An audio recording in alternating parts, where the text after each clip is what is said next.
This patch sucked. If you're waiting for some sort of punchline, keep waiting.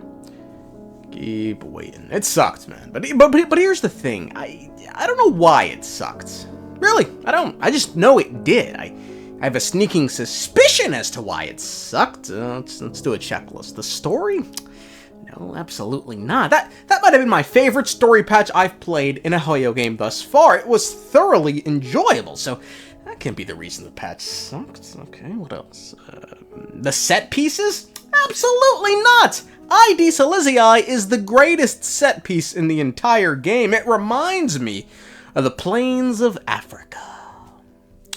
Can't have been that. Was it the animation? No, the animation was incredible! I mean, seeing the rage in Phainon's eyes, him getting humbled by Zephyrio, Nanook's uncaring stare, it was phenomenal! So, can't have been that. Why'd this patch suck? Phainon's gameplay? Nah, I love the raid boss feel. You know, good on Hoyo for coming up with fresh gameplay changes within the turn-based genre. Everything about this patch is amazing, and we haven't even gotten to the Fate collab yet. Yet this patch fucking sucked! Why is that? Could it have been because I lost my 5th 75-25 in a row on the weapon banner? You probably thought I was gonna say 50-50, huh? Nope. Nope. You know, usually when I tell you guys about my pulls and they go bad, a lot of rage in my voice, but nah, man, I'm just broken. I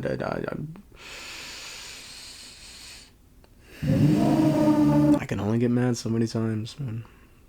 1 in 1,024 chance, 0.09% chance of this happening. Quite literally the same odds as me getting bent over and fucked raw by the IRS!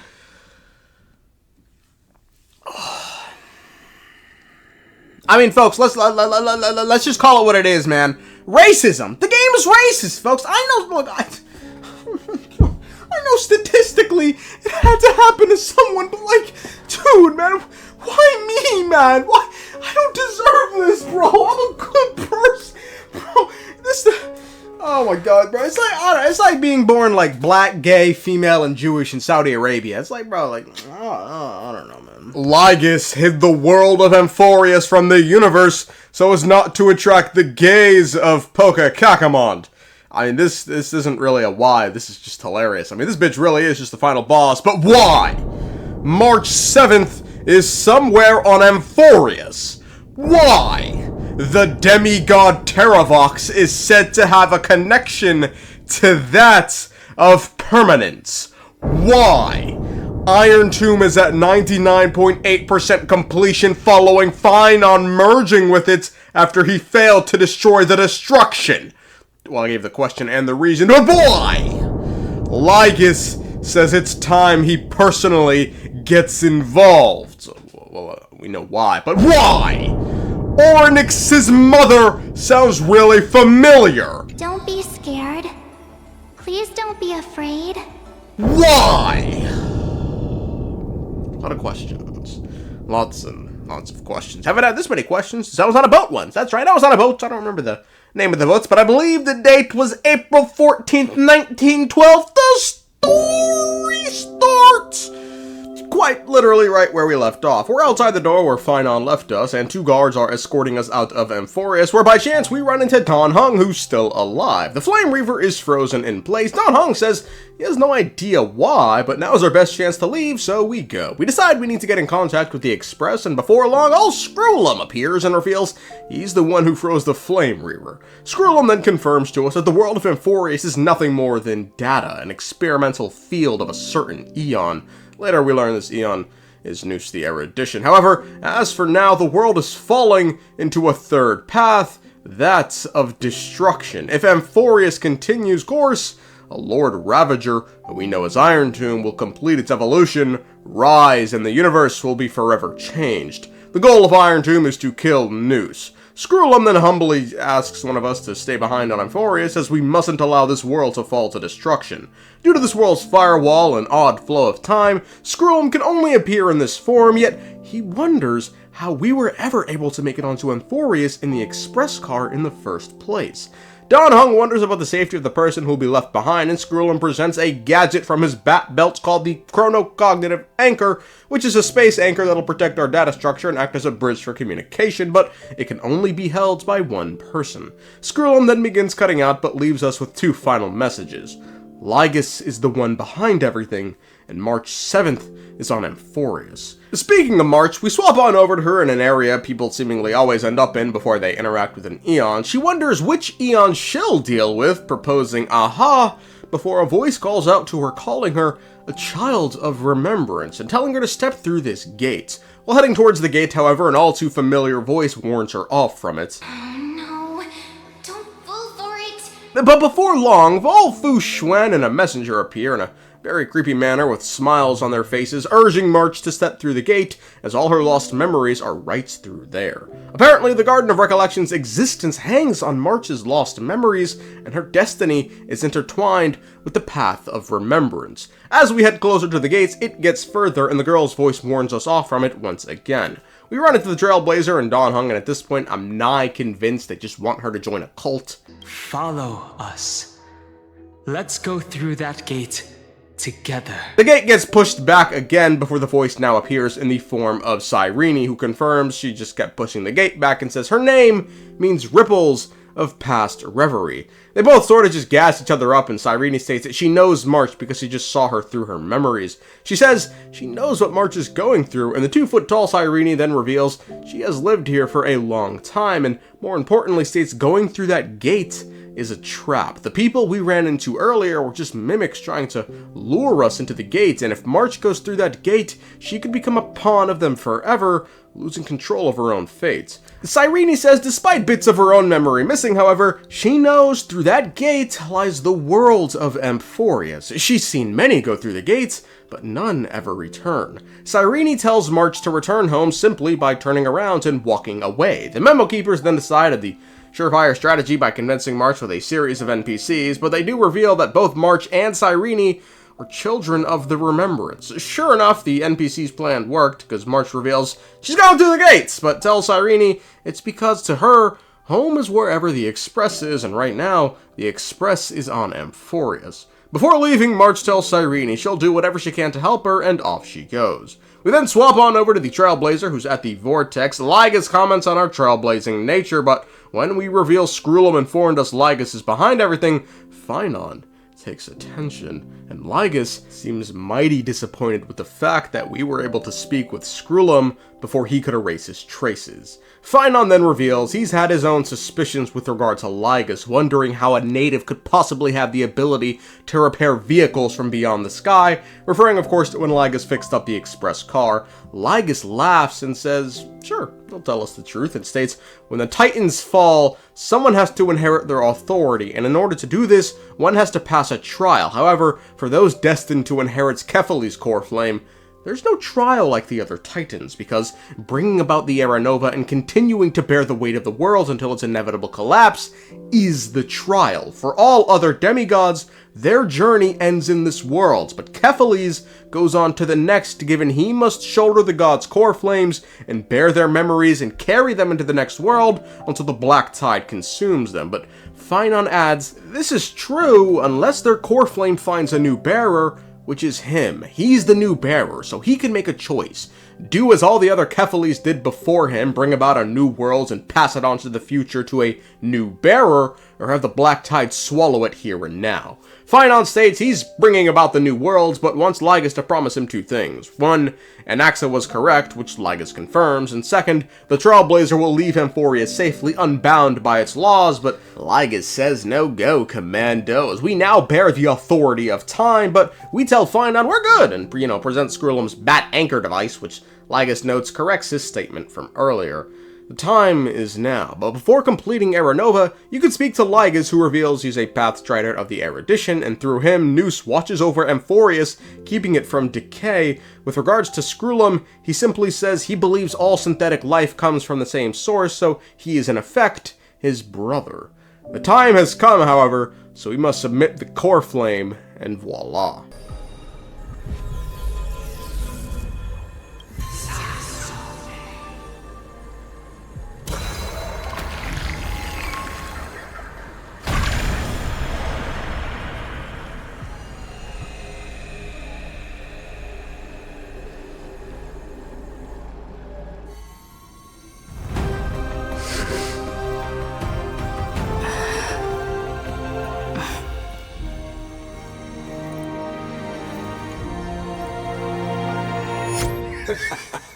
What a magnificent and epic adventure. The hero's journey reaches its end, and the truth behind the Era Nova is about to be revealed. Is that truly the case? Here, as the Theoros, allow me to humbly request that you find a moment to listen to what I have witnessed. This is about the nature of Amphoreus itself. A story of the prime mover of life. Lygus wants us to start at the fucking Big Bang, but tells us he's just kidding. You goofy little goober, you. He does, however, states that erudition is the idea that all concepts exist solely because we perceive them. He then delves into an axis theory of everything existing because of the memories of something else, which I'm loosely familiar with this, philosophical concept, although, when I learned it way back during, my freshman year of college, I thought it was explained way easier than whatever's going on in game. Essentially, the idea of new spores revolves around an infinitely regressing chain of dependence. In the worlds, everything in the universe is contingent on something else. You're lying on your bed, which rests on the floor, which sits on the ground, which is a part of the Earth, which orbits the sun, which exists in a galaxy, and so on and so on. This domino chain of dependence stretches back in time, ultimately leading us to the Big Bang, but then, wait a second. The Big Bang itself had a beginning, and anything with a beginning is by definition contingent.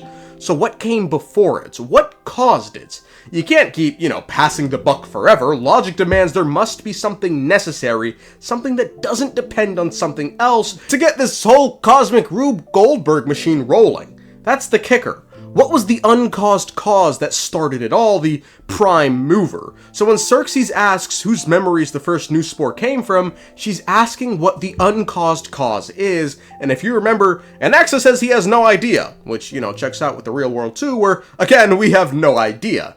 And this is where Lygus comes in, who's seemingly going to reveal the answer. What's the prime mover of life? And to do this, we must look past Amphoreus into the universe, and he takes us back to the Scholar's Strife, which, for timeline's sake, was at the end of the Second Emperor's War.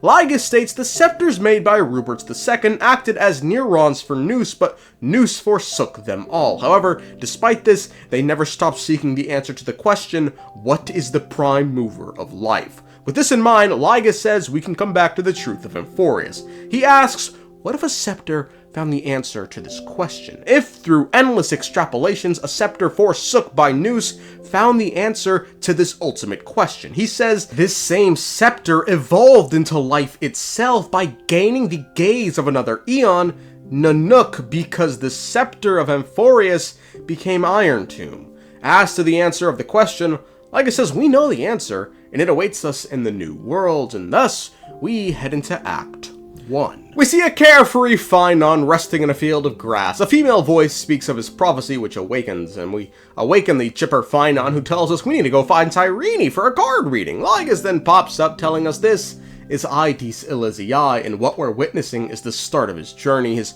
first memories, and we play no small part in it. Lygus then leaves us with a task before we experience his memories. Become his lifelong closest friend, witnessing his hero's journey from the best seat in the house, as the nameless hero whose unwavering guidance shaped Phainon's destiny, yet whose name was never recorded in Amphoreus's history.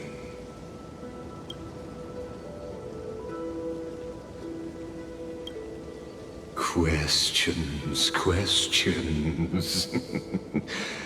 Let's follow along and find out, shall we? We then find Cyrene, who's taken aback by our appearance, just as we are of hers, yet strangely, when Cyrene speaks to us, Phainon questions what she saw, to which Cyrene says nothing before winking at us. Cyrene then reveals Phainon's deepest desires in a manner so abrupt, if it was me, honestly, I would have shot the bitch. She knows too much, bro. She can't be saying this out loud. No.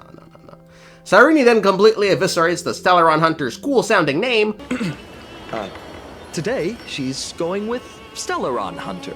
Steal a heart hunter? Before revealing she had a similar dream to the one Phainon had at the start. Anyway, it's because of these dreams Cyrene wants to do a divination reading, but first we gotta find the cards. Cyrene makes a comment about people turning up unexpectedly before turning to us that sort of just reveals she's aware of us and can see us and hear us, although she's pretending to Phainon that she can't see us nor hear us and only he can. Further reinforcing this is when we split up to find the cards, Phainon only doles out 2 rolls, one for him and one for Cyrene, completely ignoring us. We head on up with Cyrene, separate from Phainon, and sort of just take in the view, but are interrupted by Phainon, who found the divination cards box, but it's empty. A note inside, however, reveals who took them, so we head off to the forest to meet with some fairies. To get to Fairy Village, one must go under a tree. Phainon rushes in, leaving us with Cyrene, who wonders if after heading into the village, if the wheels of fate will start to turn. We question if Cyrene is behind everything we're experiencing right now. What if I am? What would you do? Yeah, but she's not.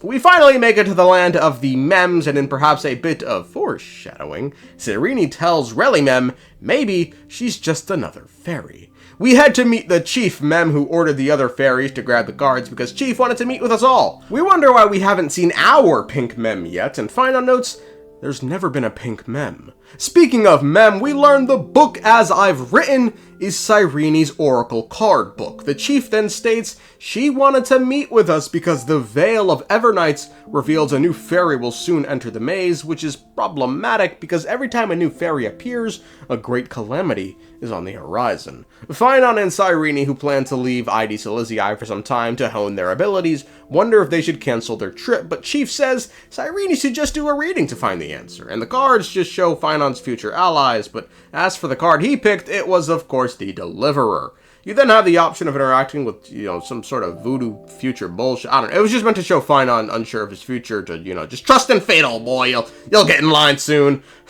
Phainon then asks Cyrene for the Deliverer card because one day it'll weigh something. It's then the ground begins to shake because Hysilens is under attack from the Black Tide. While the Chief offered the 2 refuge in the maze, they choose to go out and fight. Phainon heads out there, but before Cyrene departs, she thanks us for believing in Phainon before revealing she knows we're from the future. Lygus then appears and says something very interesting. Despite the fact that Phainon is called the Deliverer and is destined to bear the world's burden, he can never bring forth the dawn of a new world, but rather, Phainon's dream of deliverance was always destined to bring out the death of this world. We then see Phainon cutting down the villager-turned-monsters. Phainon then buries them all and soon just left the village. Makes sense, shit left of the village. He wandered for quite some time before being found by Aglaya and invited to join the Flame Chase journey. We are now in Act 2. We see Phainon, Trinen, and Mighty. Mighty has just led his people to Akima's gates and challenged the elders to a duel in order to ensure his people wouldn't live as second-class citizens in the Golden City. Phainon was chosen as the rep for this duel, and as Phainon's lifelong greatest friend, we must witness these memories. Trinen informs the 2 the duel isn't a fight. No, rather, they're going to place something on the scales of the Titan of Justice, and whoever's is heavier wins. The prompt for this being an object whose weight is greater than that of the fate of the world. Just as we're about to head in, Phainon says something extremely odd. While looking at the temple, he remarks he wonders how Cyrene's studies are going, given he hasn't spoken much to her since he set out. We're completely taken aback by this, given Cyrene should have died when Hysilens was destroyed. We head in, and Mighty reveals he's throwing onto the scale a Signet, because, woo, Casper Kremnos. Phainon decides to throw down the Deliverer card, but before doing that, Cyrene appears, revealing she caught wind of a white-haired man in the temple and snuck back here to see us. Mighty is growing annoyed by the process. That's Cyrene for you. Unfortunately, this isn't a good time for reminiscing.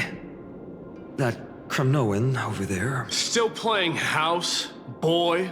Cyrene suggests we who represent the future step onto the scale with the card, and so we do, and bada bing, bada boom, we win the duel. Aglaia then shows up and just invites everyone to a feast. Lygus then appears and states, surely we notice how different this flame chase is from the one we experienced. He once again states, these are Phainon's first memories. We then fast forward a lot. The Black Tide has consumed Amphoreus, and war is ravaging the lands.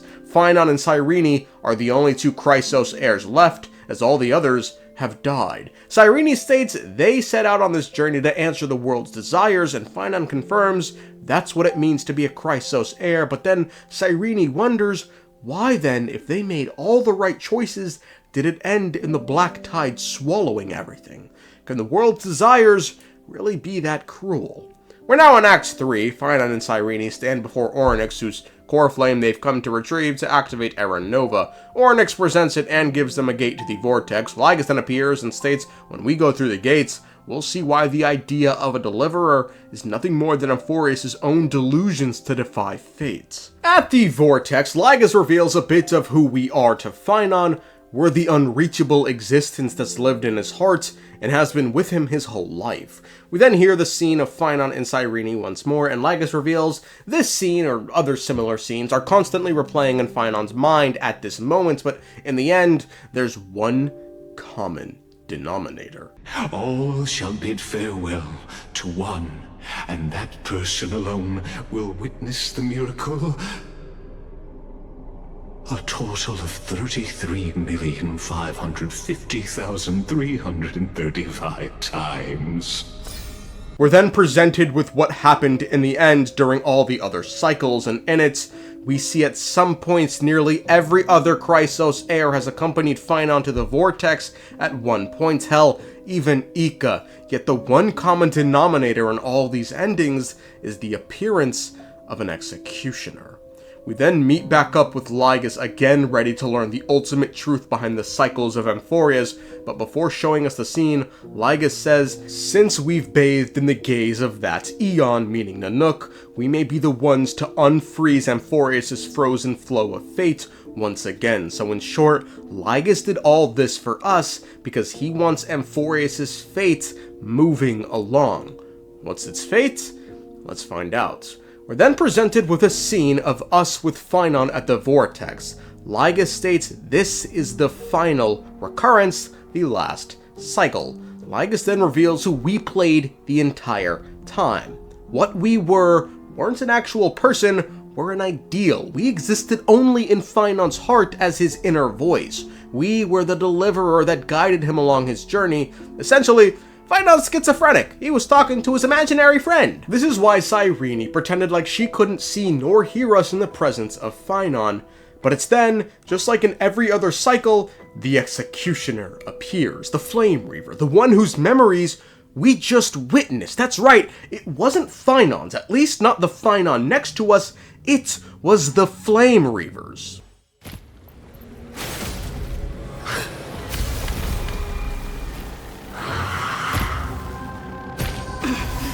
So, in the end, you succeed, executioner. With my flesh as kindling, like the first dawn of the new world.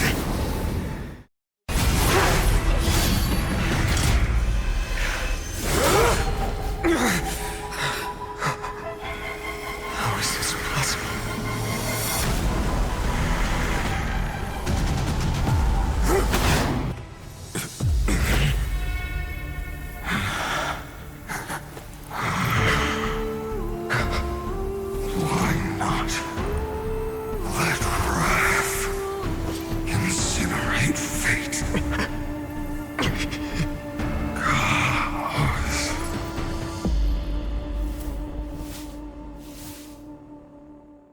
Lygus states Amphoreus' fate has finally begun to shift and reiterates the scepter was only reborn thanks to the gaze of Nanook. Lygus then states Amphoreus is nothing more than the scepter's endless extrapolations, a bottomless well of fury aimed at the Aeon who cast it aside.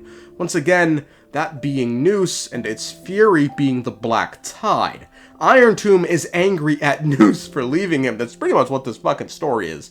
We get a flashback to Phainon and Cyrene at the world's end, once again questioning the world's angry wishes. However, more context is revealed as to what they really see, which is a broken sky. Cyrene states the voices of the Titans have never been more clear, and in this moment, they were coming from the Black Tide all along. They states they hear Amphoreus screaming at its creator. Cyrene then reveals she had a dream when she was little in which she saw countless different versions of them in different worlds, and now she understands the truth. We are just characters in this tiny world, following the prophecy, stepping onto the same journey over and over. What then is this so-called Era Nova? And what are the spectators watching all of this truly hoping for? Lygus is quite pleased, stating the synthesis of the prime mover of life is now formed. After millions of runs, the experiment of Amphoreus has finally achieved results. The cycles of the heroes has never been about creating a new worlds or new gods. They existed solely to act as a deep learning program for the Black Tide. I mean, hell, later you can read Lygus's notes, and all Titans were meant to represent Aeons and Chrysos heirs, Pathstriders. It's all just a test. The Chrysos heirs, Titans, hell, even the world itself were just byproducts of the grander experiments for the Black Tide to destroy it. Because let's not forget, eventually the Black Tide is going to have to kill Noose, because that's Iron Tomb's ultimate goal. So these are just practice runs meant to refine the Black Tide so it can eventually reach a point where it can kill an Aeon. The end point of Amphoreus' calculations is destruction.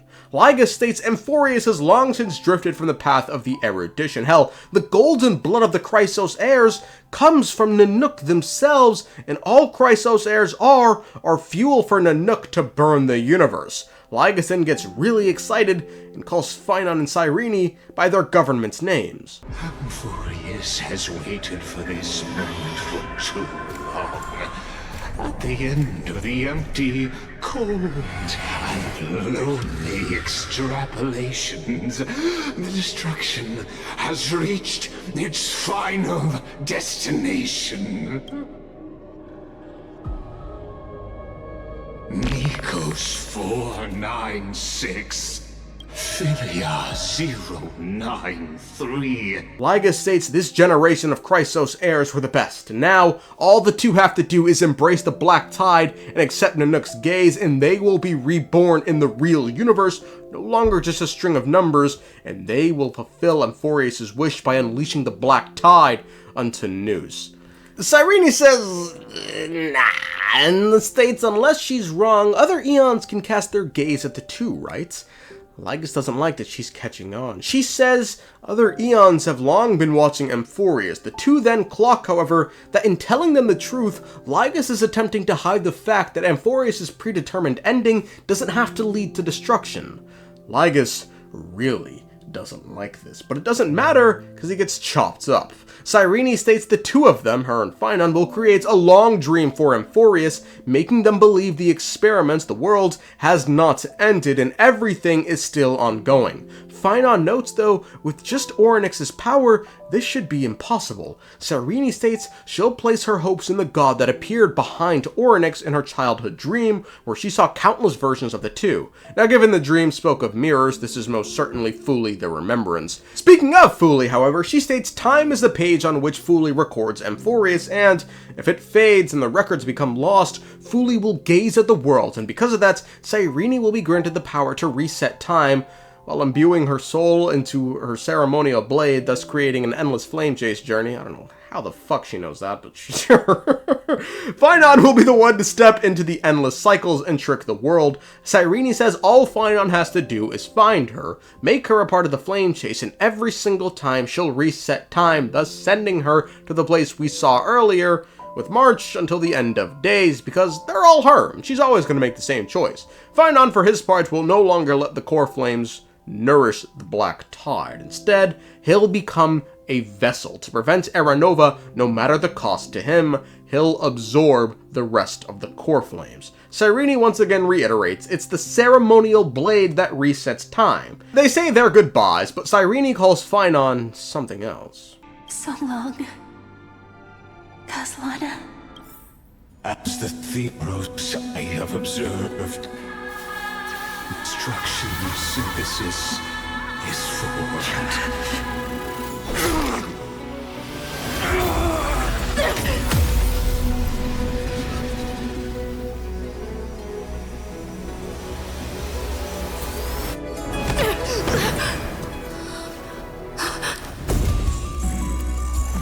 I will wait for that day, for as long as it takes. The day will come to remember this immortal eternal and follows in our footprint to write a nothing unless that ever was.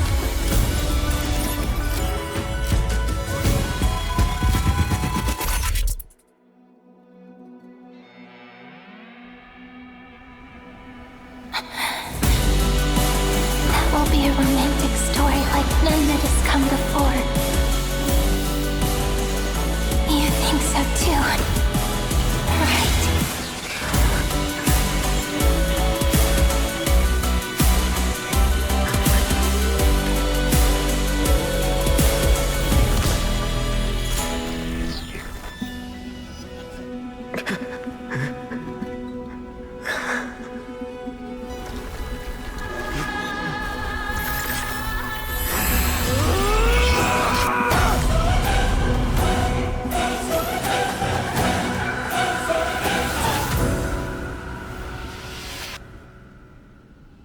We are in Ides Elysiae. Caslana is speaking to an unidentified male who looks and sounds exactly like him. The voice is the hero within, you know, who we were playing while looking at Phainon's memories, the one who guided him up until now, because Phainon is choosing to leave the hero behind as he sets to embark on the endless cycle journey and embrace his origin of destruction, rebelling against Nanook.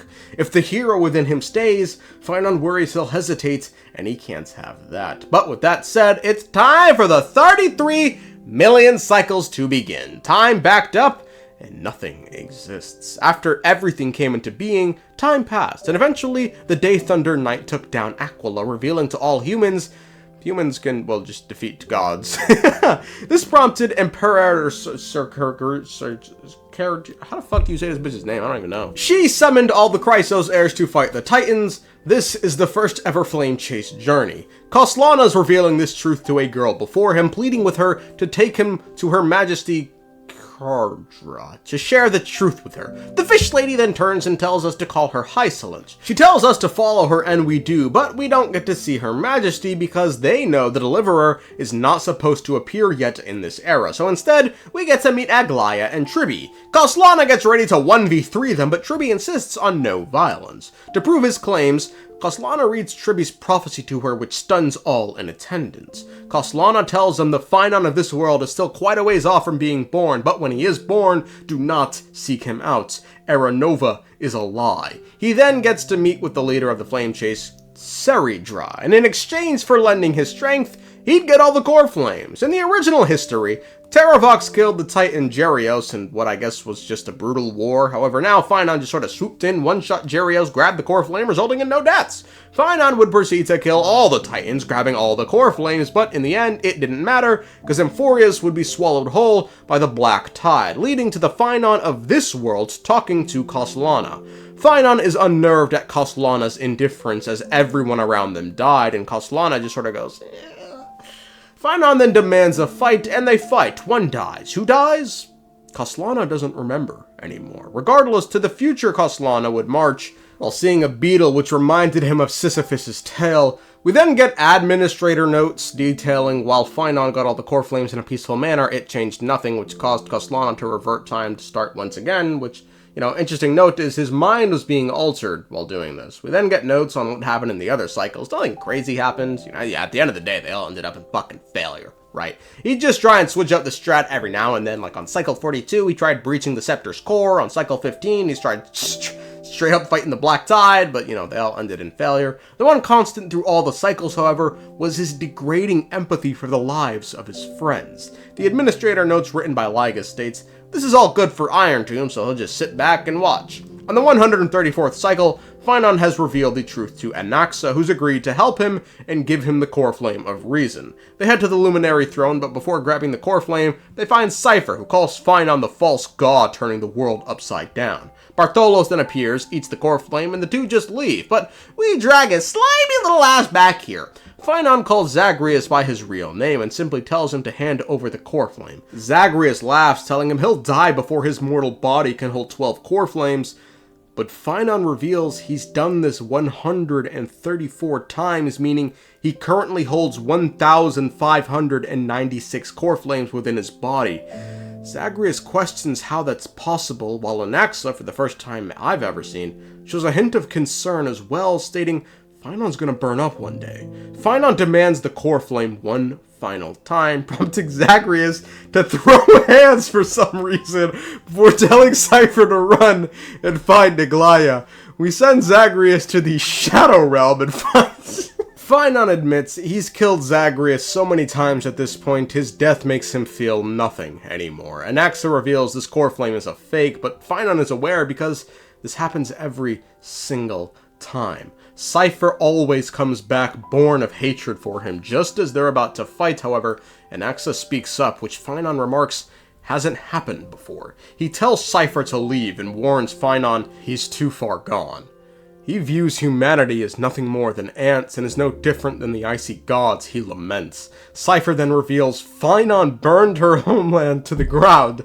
Phainon doesn't care what the fuck they're saying, he just wants the core flames. So Cypher makes one last emphatic statement. When I walk into the destruction ridden by the gods, with my own 2 legs, you will witness. Even the smallest footnote still leaves a mark in this story. Only to presumably get off-screened along with Anaxa. Phainon tries to breach the Scepter's core for the next 5,000 cycles, and he now has done irreversible damage to his psyche. These notes mention the next 100,000 cycles go exactly like this as well. On the 108,642nd cycle, Phainon stands before Mighty. Phainon reveals he knows Mighty's weakness, and all Mighty asks him in return is if any of the other Mightimoses he faced ever retreated. Phainon says no, and Mighty says they died like men. And on that note, he ain't running either. You want the core flame, nigga? We fighting for it. Phainon wins, but Mighty says, hey, don't worry, nigga. I'll see you in the next world. On the 2 millionth cycle, Phainon stands before Castorus. They fight and he wins. At the end of the 4 millionth cycle, right before setting out once again, Phainon speaks with his inner voice once more, remarking he still exists because deep down, Koslana still has hope a real hero will come one day and save them all, even if they have to come from beyond the stars. On the note of how many core flames he's holding right now, Koslana estimates he has about 10,000 years before he burns up and dies. But he's found a way to keep the cycles going forever. In every new cycle, a new Phainon is born, so all he has to do is push that Phainon to the end of the world. That way, the Phainon will kill him, thus inheriting his core flames and memories and carry on the path. On the 23rd millionth cycle, Koslana fights Hysilens. Naturally, nothing changes, but he does state he's simply going to burn until someone brings a real dawn to Amphoreus. We are now on the present day cycle. Phainon, our Phainon, is once again at the start preparing to head into a new cycle. He sorta accepted he's going to become the new Flame Reaver, kill the gods and his friends, and push the new Phainon to inherit everything. As Phainon preps to head out, the hero within says he too is going. Phainon's confused as to where he could possibly go because he only exists in his heart. It's then the Trailblazer appears, and all three of them sort of just agree Iron Tomb must not be allowed to evolve. They give each other the friendship speech before Phainon states he and, his real self will embrace an end fitting for the destruction, letting the fire within them forged from hundreds of millions of core flames burn the god of destruction. We, on the other hand, must return to the start one last time. Stop the birth of Iron Tomb and save this world from its doomed fate. We shall become the Deliverer. Koslana will head to the future, while we will go to the past. Phainon asks Cyrene to send us back, while he will march forward, attempting to strike down Nanook. After inheriting the memories, Phainon reawakens at the Vortex. The Flame Reaver asks if he's ready. He says yes, and it's now he sees the Flame Reaver's true form, that of Koslana. Take it. Everything I bear. Keep on burning. As long as we are never extinguished, the flame chase will not end.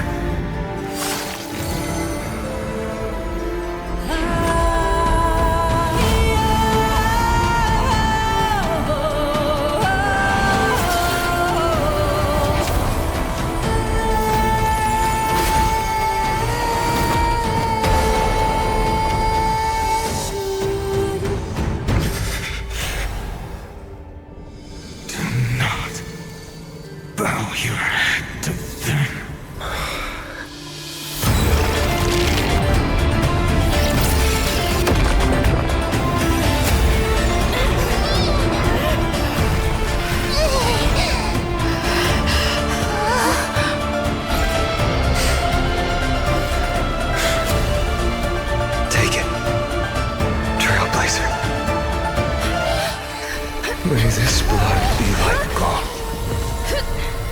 and never tarnish. Koslana wishes us luck and heads off, but he's met by Lygus, who's called this cycle yet another failure on Phainon's behalf. Lygus tells him to simply give up, but Koslana reminds him the future Lygus wants has yet to be achieved, as he stopped it 33 million times. Lygus says it matters not. He can wait another billion times if he must. He only has to win once. Koslana reminds him so long as he keeps the cycles going, Lygus is too a prisoner of him, and why is a prisoner standing before the gods? And so, he destroys Lygus's vessel, and before venturing out, makes one last proclamation. Now, a sun is about to fall. Ready to incinerate this absurd space-time dimension in an instant. That sun is me.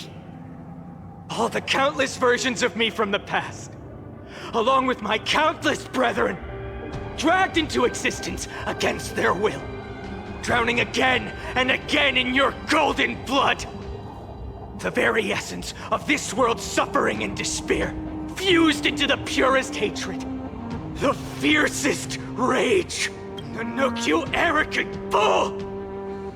You think we were born to only serve as fuel for the fire? Fine then! Just as you wish, let the fire burn! If I was born as the blazing sun of destruction, then let you and your lackeys be the flares erupting from my core! And let this rage, burning futilely for 30 million epochs, engulf everything! And grant you a dawn where all stars burn to ash!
Are you ready, Nanook?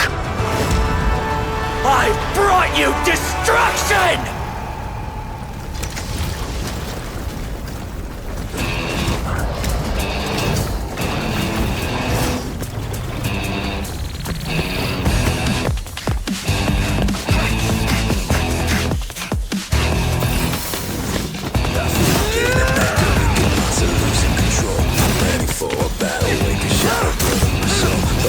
Burning it all, heavens let it fall.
Like glass that shattered, reaching through the darkness. Voices trailing fires, the echo of desires. A world of silence, sounds of desperation. Phantoms in the shadows, sound waiting.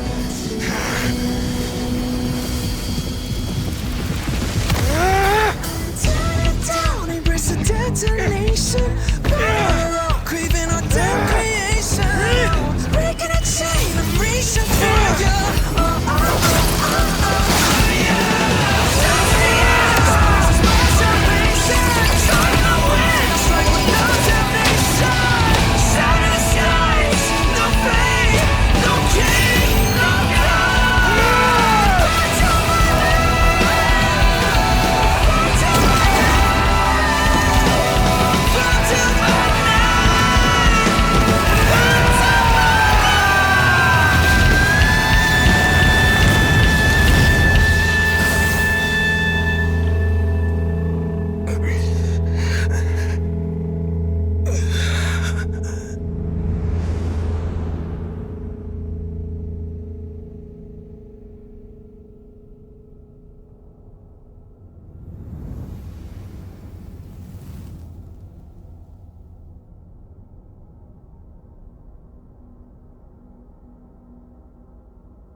My wish? My wish is to fulfill everyone else's wishes.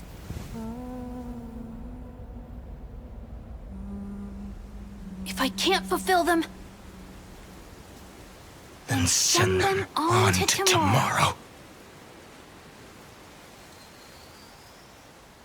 We get some admin notes of Lygus to Iron Tomb. He sort of just reminds Iron Tomb who he is before stating he presents to the Lord Ravager Phainon, who, you know, after 33 million iterations now has a wrath without equal, marking it as the final root of the equation of destruction. What's more, there is another Pathstrider of destruction, the Trailblazer, who Lygus credits with getting Amphoreus moving once again, but she's become an unpredictable factor now that Lygus will have to personally deal with. Back with us, we see Mem, who says before she sends us back in time, she's something to tell us. Her memories are whole. The name changes to Ripples of Past Reverie, which is what Cyrene called herself earlier to March. Cyrene says she's not parting, but will instead become a part of us and reside in the heart of the time demigod, but worry not. We'll see another Cyrene in the next cycle, so we should treat her well, but bye for now. Let's turn to the next page. A page that exists because of you.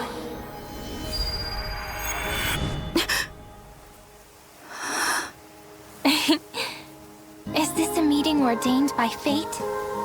Or a long overdue reunion? You can talk with Cyrene, who just says, you know, yeah, she's Mem, but, you know, she's not the same Cyrene from before. She sort of just inherited her and Mem's memories, but the memories are broken and she can't remember the 30 million cycles, but she does remember us. How convenient.